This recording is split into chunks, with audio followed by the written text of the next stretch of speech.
것이요 그의 전에는 멸망이 있으리라. 아멘. 말씀의 제목은 역사 속에서 그리스도의 삶 제목으로 말씀 은혜를 나누고자 합니다. 다니엘서 11장 말씀, 다니엘이 바사온 고레스 3년에 고국 이스라엘의 참담한 소식을 듣고 하나님 앞에 새 1회 동안 21일 동안 간절함으로 기도할 때에 히데가 강가에서 보여준 환상을 통해서 앞으로 일어날 일들에 대한 말씀을 보여주고 있습니다. 다니엘은 고국 이스라엘의 회복을 위해서 간절함으로 기도했는데 하나님께서 보여주신 것은 그보다 더 큰 전쟁들이 팔레스타인 지방을 통해서 계속 일어날 것을 보여주고 있습니다. 고국 땅 이스라엘을 중심으로 해서 남북 북방의 왕들이 서로 그것을 빼앗고 빼앗는 그 과정들의 말씀입니다. 그 전체 내용을 보게 되면 바벨론이 메대와 파사제국에서 멸망당한 BC 539년부터 시작을 해서 안티오쿠스 에피파네스라고 하는 북방 왕이라고 일컬어 있는 그 사람 162년, 약 374년 동안에 예루살렘 성문을 중심으로 해서 일어나는 수많은 전쟁이 벌게 되는 모습들을 보여주고 있습니다. 역사의 한 토막 그렇게 말하고 있지만 사실은 인류의 역사는 전쟁의 역사이다. 그렇게 해도 과언이 아닐 것입니다. 하나님이 창조하신 에덴 동산에서 사탄에 의해서 시작된 그 전쟁이 이제는 지금까지도 계속되고 갈등과 싸움으로 인류의 종말까지 그렇게 전쟁이 계속 이어질 것입니다. 지난주에 아프가니스탄에서 전쟁이 이제 끝났다. 탈레반이 승리했다. 그렇게 종식 선언을 하고 있지만 그러나 그 안에 수많은 전쟁들이 기다리고 있다 하는 것을 우리가 보게 됩니다. 지금도 전 세계 안에서는 우리가 알지 못하는 전쟁은 수없이 많이 일어나고 사람을 죽이는 살상하는 일들이 50여 군데에서도 지금 계속되고 있다 보게 됩니다. 이 세상에서 전쟁을 두려워하지 않는 사람은 하나도 없을 것입니다. 전쟁을 준비하고 있는 김정은과 같은 사람도 전쟁이 두려워서 잠복하기도 하고 깊은 의지처럼 만들어서 숨기도 하고 테러리스트와 같은 사람들, 그 많은 사람들도 전쟁을 두려워해서 깊은 산속에 은닉하여 있고 도피 생활하고 있는 그런 모습을 보게 됩니다. 그래 그 전쟁의 환상을 보고 이 다니엘이 크게 두려워하였다. 85세가 되는 그 다니엘이 수많은 전쟁과 이런 것을 경험했음을 불구하고 눈으로 목격한 것이 너무나 참혹한 그런 모습을 보였기 때문에 그래서 그 심히 두려워해서 온몸에 힘이 빠지고 또 아름다운 빛이 변해서 썩은 듯하고 탈진해버렸다. 그 모습을 보고 오히려 주변에 있는 사람들도 두려워서 도망 숨었다 하는 것을 보게 됩니다. 이게 탈진한 다니엘에게 예수 그리스도의 환상에게 나타나서 그를 위로해 주신 말씀을 주시고 또 10장 19절 이하의 말씀을 보게 되면 가브리엘 천사가 그에게 나타나서 말씀을 위로합니다. 큰 은총을 받은 사람 다니엘아, 너는 평안하라, 강건하라, 그렇게 말합니다. 그 말씀 위로를 받고 일어난 다니엘이 환상으로 보여준 말씀의 내용들 바로 10장에는 서론적인 말씀이 나오고 11장에 기록된 말씀이 바로 다니엘에게 환상으로 보여준 그런 말씀이 됩니다. 이 말씀의 내용을 말씀드린 대로 BC 536년부터 164년까지 약 374년 정도 이렇게 말씀 기록을 하고 있습니다. 근데 그 말씀의 내용을 보게 되면은 BC 536년도 바사 왕 코레스 3년부터 시작을 해서 알렉산더가 등장한 그런 BC 326년까지 약 한 200년의 역사를 성경에서 한 줄로 그냥 기록을 하고 있어. 그게 바로 2절의 말씀입니다. 거기 보면 참된 것을 말하게 될 것 보일 것이다. 바사에서 새 왕이 일어나고 넷째는 그보다 힘이 큰 부유한 왕이 일어나서 그 부유함으로 인해서 헬라 왕을 치지만 사실은 그것을 성공하지 못할 것이다. 그런 한 줄로 200년의 역사를 한 줄로 요약을 하게 됩니다. 또 이어지는 말씀은 어떤 말씀입니까? 알렉산더 대왕 BC 326년부터 시작해서 323년까지 13년 동안에 마게도니아 제국뿐만 아니라 애국 지방까지 또 아수르 지방 바벨론을 넘어서 인도까지 통치한 그런 왕이 역시 한 줄로 이렇게 요하야서 말씀을 하고 있는 것을 보게 됩니다. 3절에 있는 말씀이면 알렉산더 대왕의 그 역사 한 줄로 그냥 기록을 했어요. 참 장능력 있는 왕이 일어나서 큰 곳을 다스리며 자기 마음대로 행하리라, 그렇게 말을 하고 있습니다. 그 뒤에 이어지는 말씀이 이제 323년 이후로부터 시작해서 162년까지 약 160년 가까이 그 내용이 기록되는 것이 바로 오늘 본문에 이어지는 말씀입니다. 왜? 성경에서는 이와 같이 200년 역사를 한 줄 요약하고 세계에서 가장 위대한 왕이라고 했던 헬라 왕과 같은 사람, 그 역사를 한 줄로 이렇게 요약하고 있을까? 그래서 뭐냐면 성경의 역사는 구속의 역사를 중심으로 해서 기록을 하고 있기 때문입니다. 아무리 위대한 그런 나라를 할지라도, 우리 중국에 보면 수많은 제국들이 많이 있었잖아요. 그런 나라를 할지라도 마지막에 종말이 있고 모든 사람들이 기억 속에 사라져버리는 그런 일들이 되지만, 그러나 예수 그리스도 안에서 새 생명을 얻은 우리들에게는 영원한 나라가 우리에게 있다 하는 것을 말씀하고 있기 때문에, 그래서 지금 예루살렘 성을 중심으로 해서 남북 북방왕과 남방왕들이 서로 싸우고 다투는 그런 모습들을 기록한 내용들, 이런 그 구속의 역사, 이것을 좀 장황한 기록을 하고 있는 것을 보게 됩니다. 우리가 잘 아는 것처럼 예수님의 역사도 마찬가지잖아요. 신약에 예수님의 말씀이 기록된 내용을 보게 되면 예수님께서 세상에 오셔서 사신기간 33년 동안이시는데, 공생기간에 아직 세상에 공생기간 나타나지 않을 때, 그때에 대한 기록은 거의 성경에 몇 줄밖에 되지 않아요. 그리고 3년에 대한 기록이 복음서에 기록이 됩니다. 그 3년 중에서도 어떤 내용이 제일 맞습니까? 예수님께서 십자가에 죽으시고 부활하신 그 과정을 기록한 예루살렘에서 일주일 동안 기간, 그 기간들을 성경에서, 신약 성경에 보면 3분의 1 내지 50% 가까이 기록을 하고 있는 것을 보게 됩니다. 이게 오늘 우리들에게 주신 말씀이에요.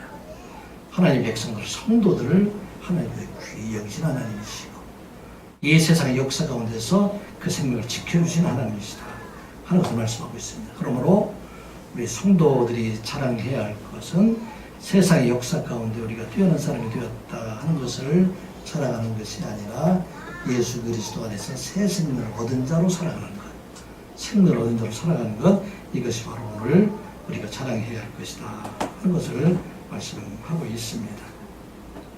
오늘 본문에 이어지는 말씀은 바로 남방왕이라는 말씀이 나오게 되고, 또 북방왕이라는 말이 나오게 되는데, 이 남방왕이라는 것은 애굽을 중심으로 이어진 톨레미 왕조, 역사적으로 톨레미 왕조라고 얘기를 하고 있는데, 그 톨레미 왕조를 말하고, 북방왕은 셀루쿠스 왕조를 가리키고 있는 그러한 북방왕을 말을 하고 있습니다. 그래서 이 남방왕과 북방왕, 그 중간에 누가 있습니까? 우리 시리아 지방하고 또 밑에는 애굽 지방이 있으면 그 지역이 바로 중동 지역이에요. 팔레스타인 지방. 예수 그리스도께서 태어나신 예루살렘이 있는 그곳을 중심으로 해서 전쟁들이 끊임없이 이어지고 있다 하는 것을 말씀을 하고 있습니다. 하나님께서 왜 이것을 그렇게 보여주고 있는 것인가? 이 전쟁은 이스라엘 백성들이 당하는 그 전쟁뿐만 아니라 온 세상에 권방한 하나님의 백성들, 그곳에는 우리에게 끊임없는 전쟁이 있게 될 것이다 하는 것을 말하고 있어요. 다니엘이 예루살렘에 일어난 참담한 환상을 보고 그곳의 평화를 위해서 기도했지만, 그 전쟁이 끝나는 것이 아니라 그곳에 다니엘이 기도할 때부터 시작을 해서 계속해서 수없는 전쟁이 일어나게 될 것이다, 그것을 보여준 것이에요. 이것을 무슨 말씀합니까? 우리 택하신 하나님의 백성들을 구원받은 하나님의 백성들이 이 땅을 살아갈 동안에 구원받은 것으로 끝나는 것이 아니라 우리가 이 세상에 살아나갈 동안에 수많은 영적 전쟁을 우리가 치르게 될 것이다. 그 전쟁 속에서 우리가 승리할 수 있는 것은 반복해서 말씀드리지만 예수 그리스도의 이름으로만 우리가 이길 수가 있다는 것을 말씀하고 있어요. 왜냐하면 전쟁의 배후에는 누가 있기 때문에? 사탄들이 있기 때문에. 이 사탄의 세력을 우리가 이길 수 있는 것은 사람의 인간적인 노력이나 의지나 힘으로 되는 것이 아니라 오직 예수 그리스도의 이름만으로 우리가 승리할 수가 있다 하는 것을 말씀하고 있는 것입니다. 이 전쟁은 국가 간에만 있는 것이 아니라 부족 간에만 있는 것이 아니라 국가 안에서도 수없는 전쟁이 있고 부족 안에서도 수없는 전쟁이 있고, 교회 안에서도, 가정 안에서도 수없는 전쟁들이 있다. 수없는 싸움들이 있다. 하고 보게 됩니다. 이 이야기를 들으면 우리 모두가 누구든지 낙심하지 않을 수 없는 그런 상황이 되는 것입니다. 여러분들 텔레비전 이렇게 뉴스들 많이 보시죠. 보시지 않는 사람들도 있지만 요즘 사실은 이 뉴스를 보기가 참 두려운 그런 때입니다. 아마 뉴스의 90% 이상이 다 싸움이 얘기해요. 나라 간의 싸움들이고, 정당 간의 싸움이고, 정당 안에서 싸움이고, 또 사회 범죄자의 싸움들, 기업 안에서 노사 간의 싸움들, 가정 안에서 부부 간의 싸움들, 자녀들 간의 싸움들, 부모 자녀 간의 싸움들, 수없는 전쟁들. 이것이 바로 오늘 우리들에게 주신 말씀이에요.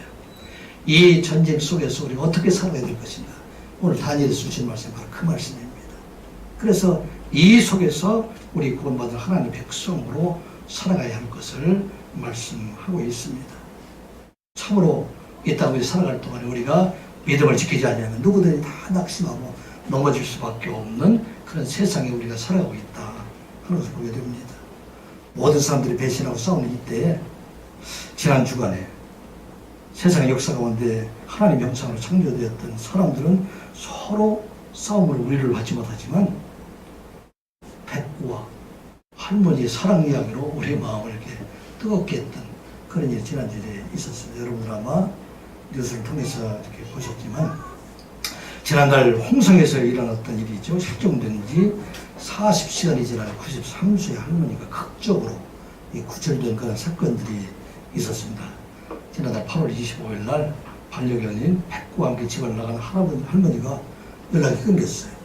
CCTV 이렇게 확인을 해보니까 이 할아버지가 백구와 함께 마을을 벗어나가는 그런 장면만 이렇게 잡히게 되고 아무런 그런 소식이 없게 됩니다. 그 실종 직후에 수색대, 합동 수색대를 이렇게 편성을 해서 주변에 있는 거 다 사사히 뒤졌지만 찾을 수가 없어요. 마지막으로 이제 수단으로 해서 열 화상 탐지 드론을 띄워가지고 이 뜨거운 열이 붙이게 되면 거기에 탐지를 해서 사람 있는 걸 찾아내는 그런 걸 띄웠는데 집에서부터 2km 떨어진 곳에 논두렁 가장산에 쓰러져 돈 속에 그 속에 쓰러져서 보이지 않던 그 할머니를 발견할 수가 있었어요. 그 할머니를 통해서 발견하는 것이 아니라 이 백구에 아직 열이 있어가지고 그 개를 통해서 백구를 통해서 할머니가 계신 곳을 찾아냅니다. 이틀 동안 그 논가에서 쓰러져가지고 물속에서 잠겨져 있는 그 할머니가 살아있었어요. 그 사람들이 생각할 때에는 이 백구가 40시간 동안 그것을 떠나지 않고 그곳에 열기를 자기 몸을 부벼서 할머니가 열을 갖게 해서 그 할머니를 살렸다. 그렇게 생각을 합니다. 사람들은 쓰러져 있는 사람들 보면 도망가잖아요. 저도 도망간 일이 있어서 이걸 읽으면서 너무나 마음이 아팠어요.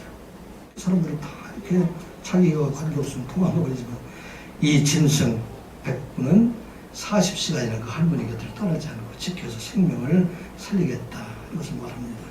그런데 더욱 우리 마음을 이렇게 감동을 주는 것은 203년 전에 큰 개에 물려서 죽게 되었을 때 이 백구의 할머니, 이 할머니의 가정이 그를 살려주어서 그래서 그게 살게 되었다. 짐승들도 이렇게 은혜를 받고 있는데 세상의 싸움이 끊이지 않고 있다는 얘기예요. 이게 나라 간의 싸움도 많은 세상에 끊임없는 싸움을 하고 있는 이때 우리 그리스도인은 어떻게 살아가야 될까?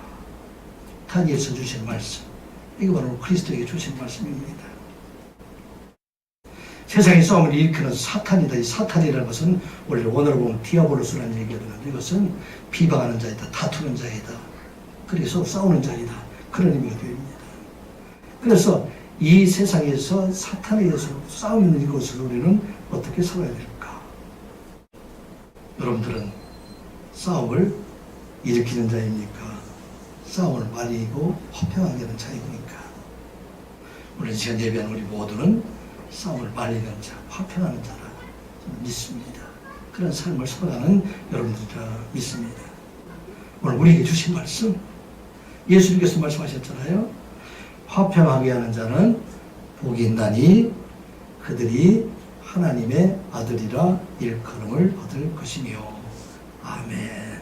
이스라엘에서 하나님의 아들이라 일컬음을 받게 되는 사람은 누구라고요? 화평하게 하는 사람들이다. Blessed are the peacemaker. 피스를 만드는 사람들. 왜냐하면 they will be called sons of God. 그가 바로 하나님의 아들이 된다 하는 것을 말씀하고 있습니다. 오늘 영적 전쟁의 시대에서 여러분들이 피스메이커, 여러분들이 가는 곳에 싸움이 그치고 여러분들이 평안을 주는 그런 그리스도인들, 그런 교회, 가정, 여러분들이 되기 위해서 오늘 우리가 주신 말씀 한번 같이 생각하는 시간이 되었으면 합니다. 먼저 우리에게 주신 말씀은 성도들의 인간관계는 하나님의 사랑이 되어야 된다 하는 것을 말씀하고 있어요. 세상 사람들이 이해관계는 어떤 관계예요? 상호 이익관계예요.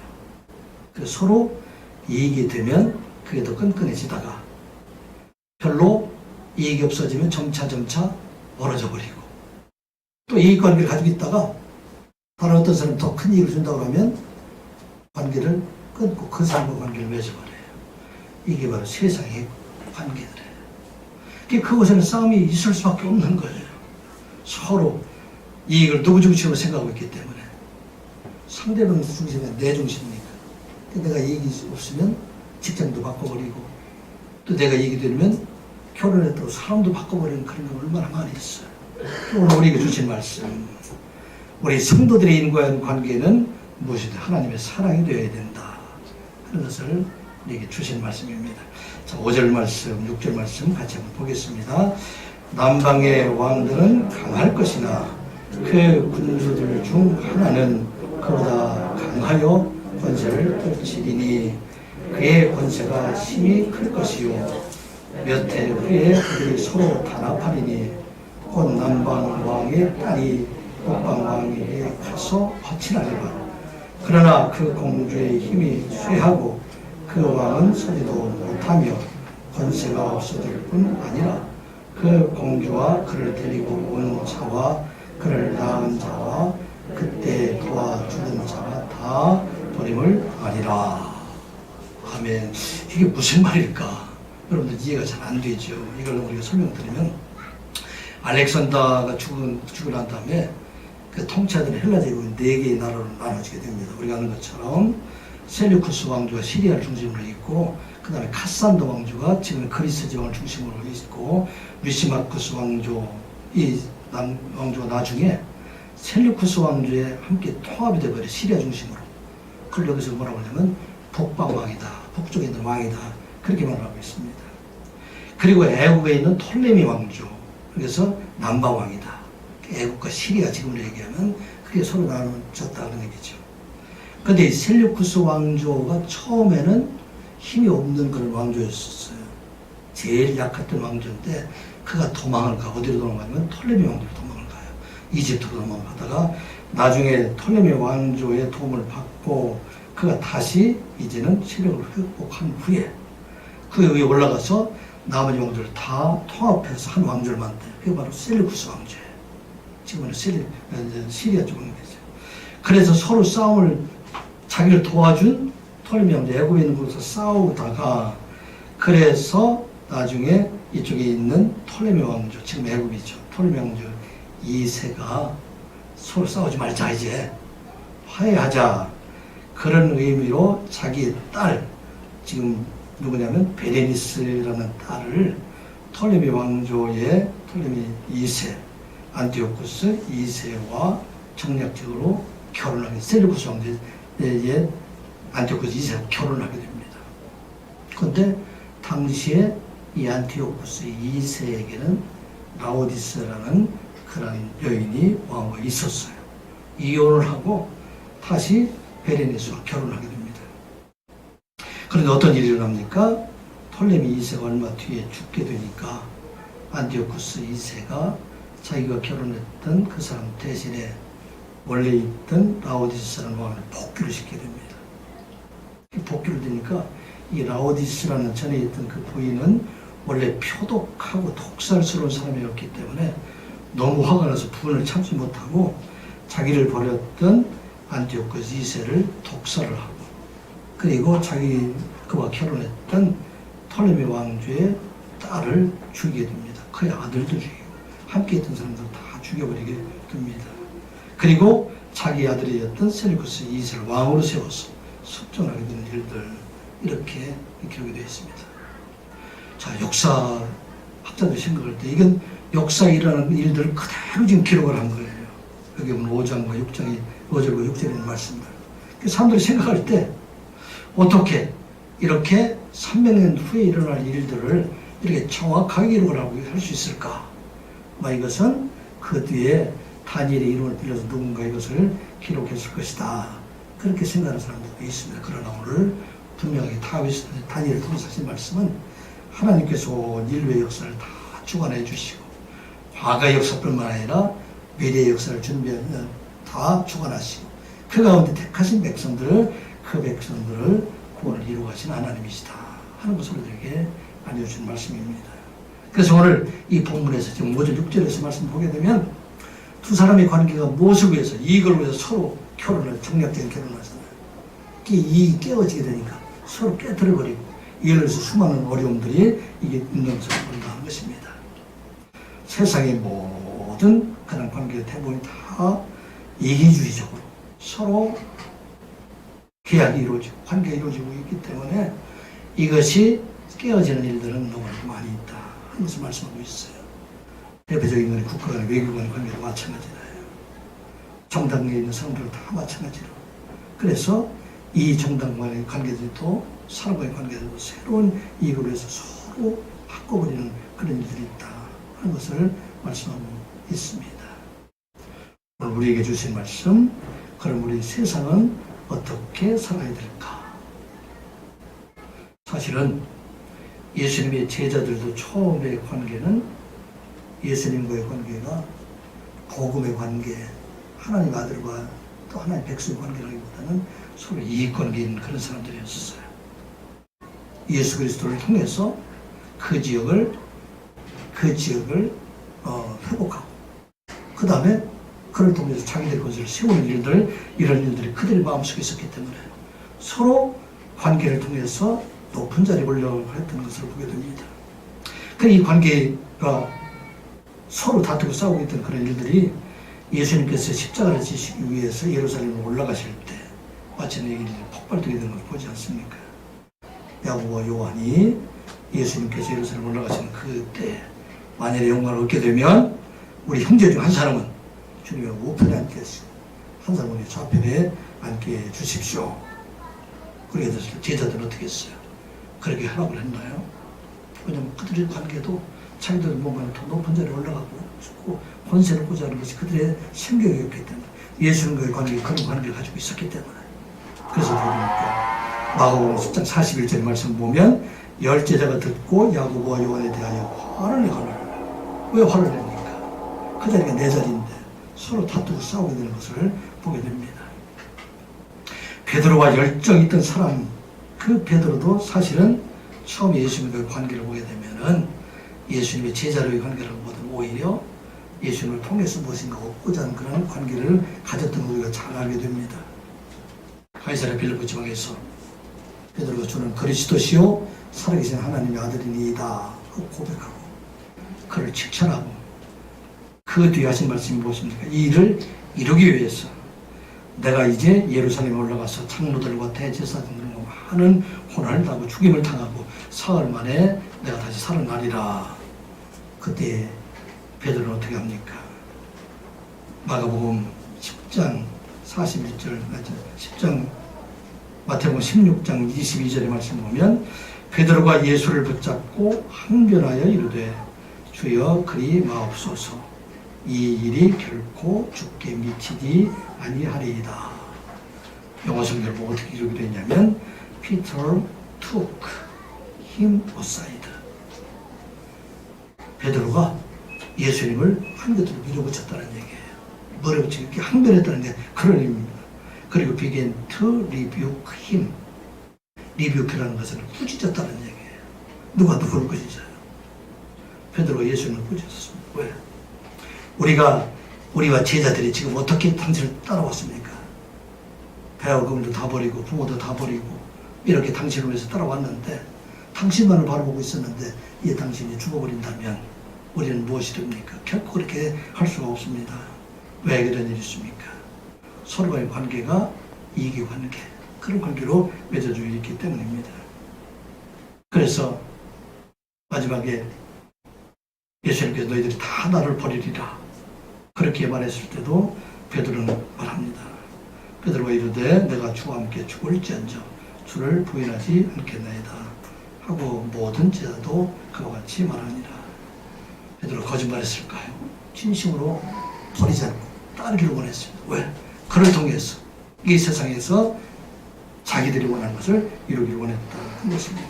그런데 이 이익의 관계, 세상의 관계는 대부분이 이 이익이 채워지지 않느냐 하면 배신의 관계로 넘어가게 된다는 것을 보게 됩니다.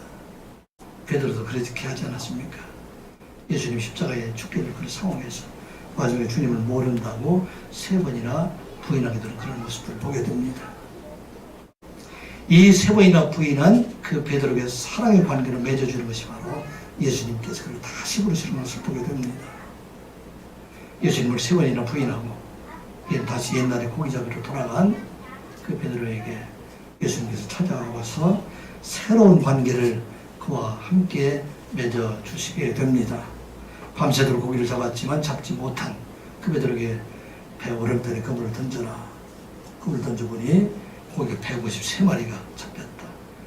많은 고기가 잡혀서 그가 두려워할 때 그에게 숯불에 구운 떡과 생선을 주시면서 베드로에게 묻습니다.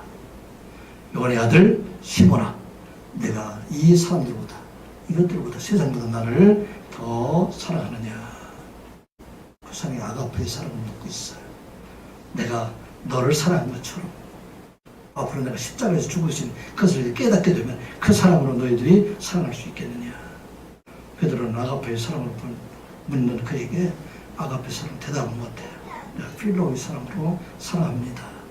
세상의 사랑으로밖에 살아갈 수가 없는 것이 내가 인간된 우리 몸으로는 내가 하나님처럼 어떻게 사랑을 합니까? 난 할 수 없습니다. 이 베드로의 사실은 답변에 내가 사랑합니다 하는 그런 것보다는 내가 하나님의 사랑으로 당신을 사랑할 수 없습니다. 그에게 예수님께서 부탁하십니다. 내 어린 양을 먹이라, 내 양을 치라, 내 양을 먹이라. 이제 그 사랑을 내가 줄 텐데 무엇을 통해서? 성령을 통해서 예수 그리스도 안에서 새롭게 우리를 거듭나게 하심으로 그 관계를 회복시켜 줄 텐데 이제는 그 사랑으로 이 세상에 많은 사람 내 양을 먹이라. 이렇게 우리에게 주신 말씀이에요. 그 세상에서는 지금 얘기한 대로 이익관계로 이어지는 것은 결코 이와 같이 참 마지막까지 이어지는 그런 사랑이 없다는 얘기죠. 그래 베드로 마지막 말씀합니다.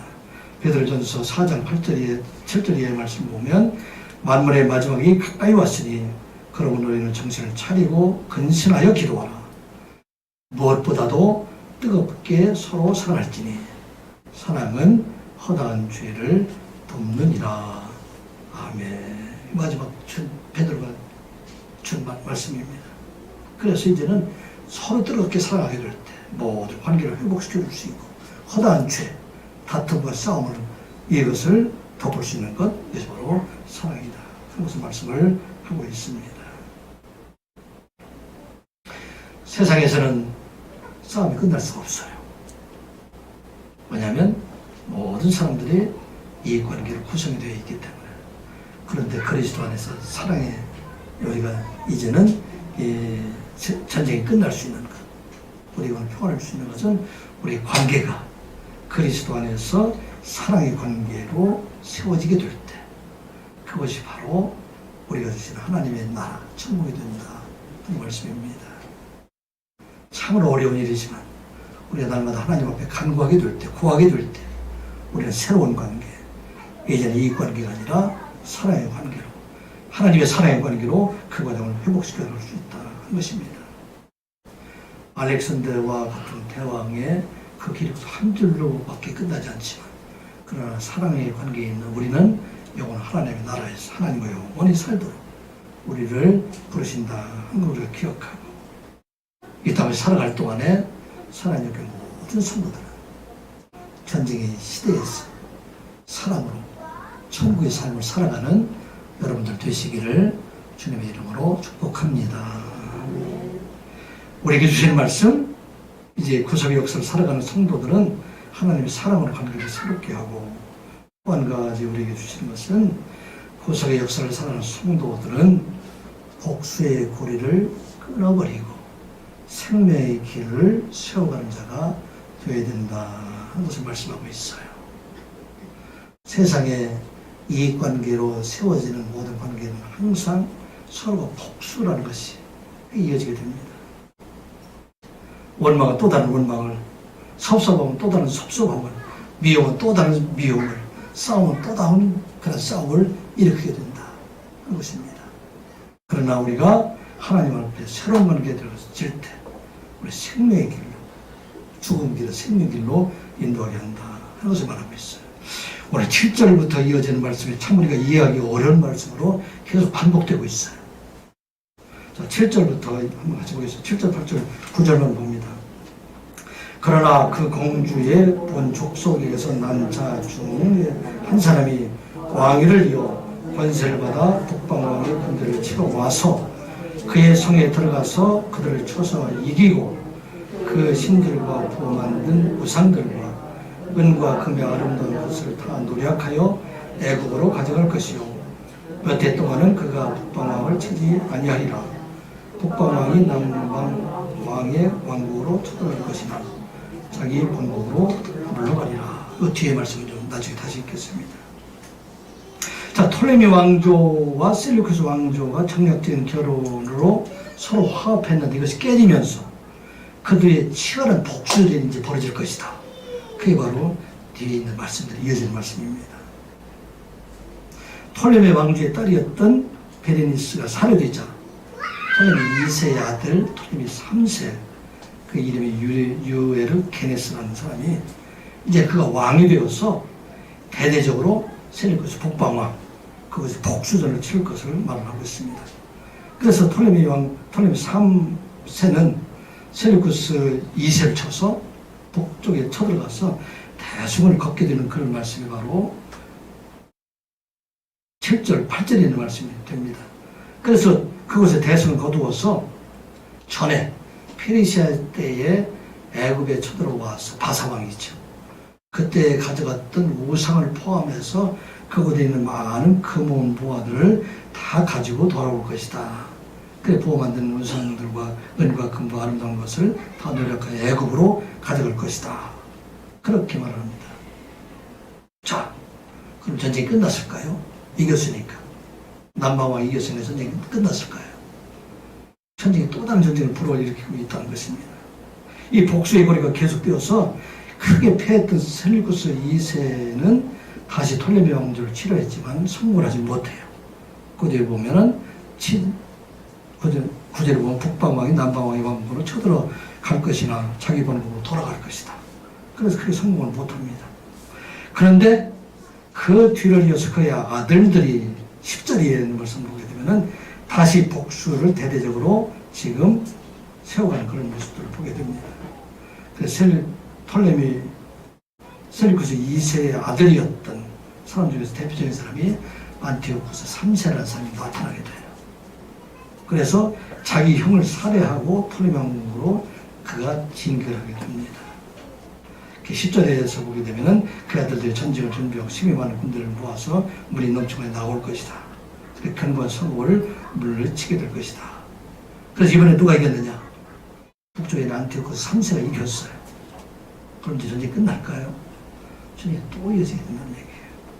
거기에 보면은 이제는 톨레미 3세에 뒤에서 톨레미 4세가 왕이 되어가지고 그가 보병과 기병과 코끼리들을 데리고서는 대군을 끌고 셀루쿠스 왕조를 쳐들어가서 2년 동안 그곳에서 승리하게 됩니다. 그리고 그가 돌아와서 12절에 보게 되면은 교만해진 톨레미가 12절의 말씀, 자 12절 말씀 한번 같이 보겠습니다. 시작. 그가 큰 무리를 사로잡은 후에 그의 마음이 스스로 높아져서 수만 명을 엎드려뜨릴 것이나 그 세력은 더하지 못할 것이다. 이게 그냥 톨레미 4세를 지금 말을 하고 있습니다. 전쟁에서 승리했으니까 그가 전쟁하고 돌아오는 길을 어디를 들립니까? 예루살렘 성전을 들렸어요. 근데 그곳에 가서 성전 그 안에 아무도 들어가지 못하는 곳을 자기가 들어가려 했다가 그곳에서 이유를 알 수 없는 일로 그 톨레미 사세가 기절을 하게 됩니다. 그래서 그가 다시 본국으로 돌아와서 화가 난 그가 톨레미 제국, 지금 애굽이죠. 그곳에 있는 유대인들을 4만 명이나 살해했다. 그런 기록이 있습니다. 자, 그러면 이제 전쟁이 톨레미 사세가 이랬으니 끝났을까요? 그렇잖아요. 안디오쿠스 3세가 다시 일어나서 그곳을 남방을 치게 된다 하는 얘기가 15절부터 16절까지 이어진 말씀이에요. 같이 보겠습니다. 시작. 이에 북방왕은 와서 토성을 쌓고 견고한 성을 점령할 것이요 남방 군대는 그를 당할 수 없으며 또 그가 택하는 군대라도 그를 당할 힘이 없을 것이며 오직 와서 치는 자가 자기 마음대로 행하리니 그를 당할 사람이 없겠고 그는 영원한 땅에 설 것이요 그의 손에는 멸망이 있으리라. 여기 영원한 땅이라는 것이 바로 이스라엘 땅이에요. 안디오쿠스 3세에 의해서 그동안 이 팔레스타인 지방이 톨레미 왕조와 셀루쿠스 왕조에 서로 점령이 왔다 갔다 했는데 이제는 확실하게 셀루쿠스 왕, 지금 시리아에 의해서 그것이 점령을 당하게 된다. 끝났을 거예요. 계속 이어진다 하는 것입니다. 이게 오늘 세상을 말하고 있어요. 세상에서는 복수의 우리를 끊을 수가 없습니다. 복수는 또 다른 복수를 일으키고 또 죽음은 또 다른 죽음을 일으키는 것이 바로 세상이다. 팔레스타인 지방뿐만 아니라 이것은 세계 어느 나라든 중국이든 아메리카든 한국이든 어느 곳이든 다 복수의 끈을 끊을 수 없다는 것을 말하고 있어요. 이 복수의 끈을 누가 끊을 수 있습니까? 죽음으로 끊을 수 있어요. 예수 그리스도의 십자가의 죽으심을 통해서 이 복수의 고리를 끊으시고 그 길에 생명의 길을 연결시켜 주셨다 하는 것이 오늘 우리에게 주신 말씀이에요. 이 땅에 있는 우리 모두가 세상의 생각을 가지고 살아가게 될 때에는 우리가 복수의 끈을 끊을 수 없지만 우리에게 예수 그리스도로 접붙임 바 되게 될 때에 우리가 이제는 이 복수의 끈을 끊고 생명의 길로 우리를 인도하게 하신다 하는 것을 말씀을 하고 있습니다. 사랑하는 성도 여러분, 우리 마음속에 아직도 증오가 있습니까? 미움이 있습니까? 다툼이 있습니까? 누구를 찾아야 될까요? 예수 그리스도 그분의 죽으심을 통해서 우리에게 오늘 생명의 길로 연결해 주셨다는 말씀입니다. 로마서 3장 25절 말씀, 이 예수를 하나님이 그의 피로써 믿음으로 말미암는 화목제물로 세우셨으니 이는 하나님이 길이 참으시는 중에 전에 지은 죄를 간구하심으로 자기의 이루심을 나타내려 하심이니. 아멘. 예수님께서 죽으심으로 말미암아 하나님과 사람들의 관계, 하나님께서 심판으로 우리에게 임하시잖아요.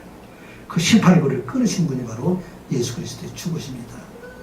그리고 우리 인간 사이에 있던 서로 다툼의 고리를 끊어주신 분, 예수 그리스도의 사랑의 그 안에 있을 때 우리는 그 고리를 끊어주신다. 고린도 후서 5장 18절 19절 찾아보겠습니다. 291페이지 찾아보겠습니다. 291페이지 찾아봅니다. 고린도후서 5장 18절 19절 찾고 조금 기다려 주시기 바랍니다.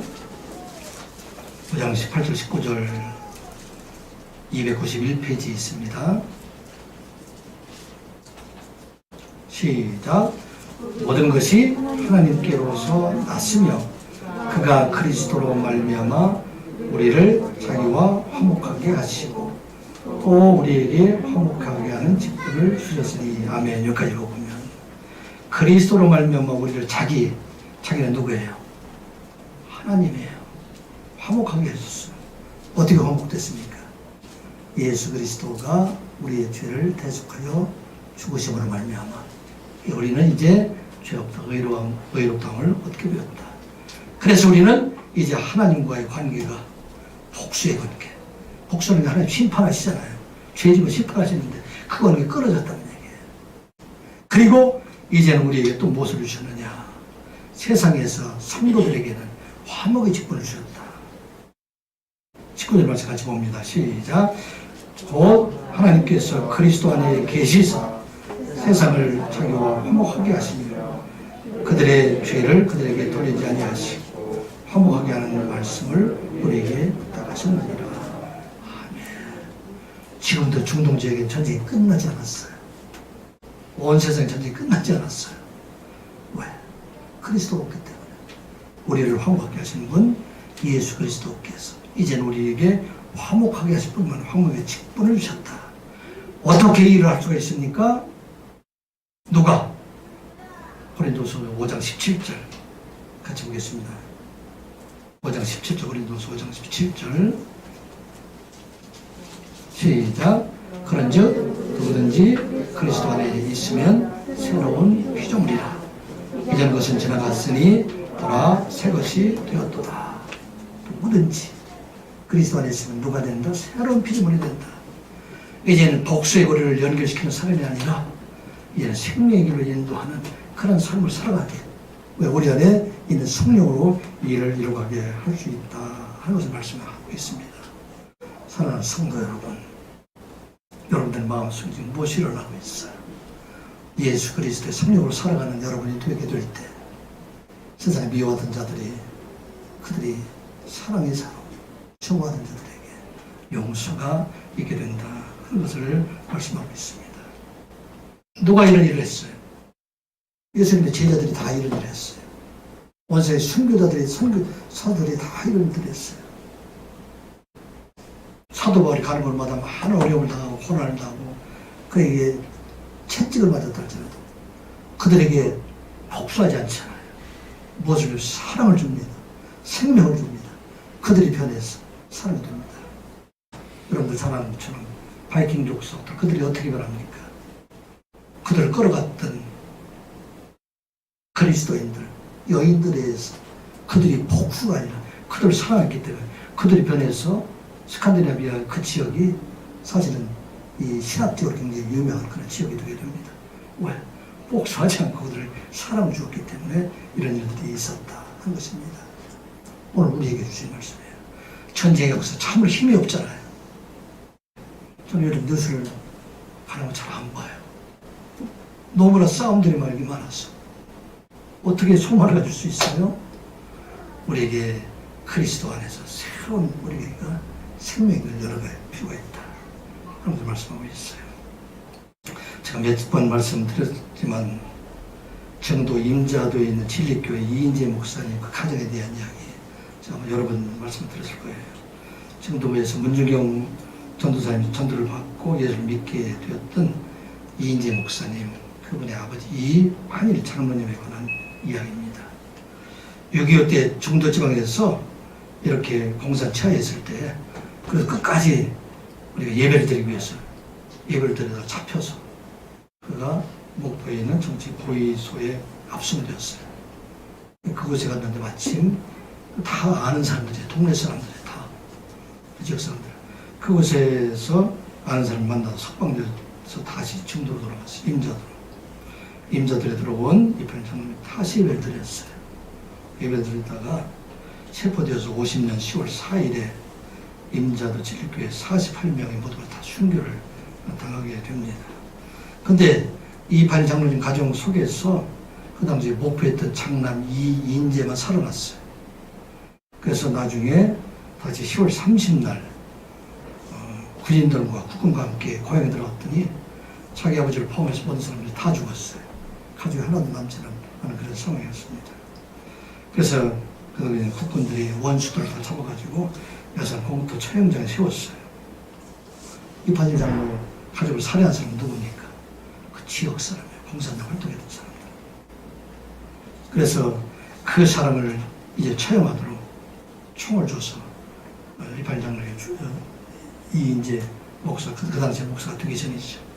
화마스를 탐기하는 순간에 그 귓가인 아버지 이판일 장로의 말씀드립니다. 아들아, 내가 그들을 용서했으니 너도 그를 용서하라. 이인재 목사님은 그 당시 그 소리를 듣고 당신들이 죽인 아버지가 당신을 용서했으니 나도 당신들을 용서합니다. 오로지 하나님의 사랑 때문입니다. 어떻게 변했을까요? 중도의 그 지역에 있는 사람들이 변했어요.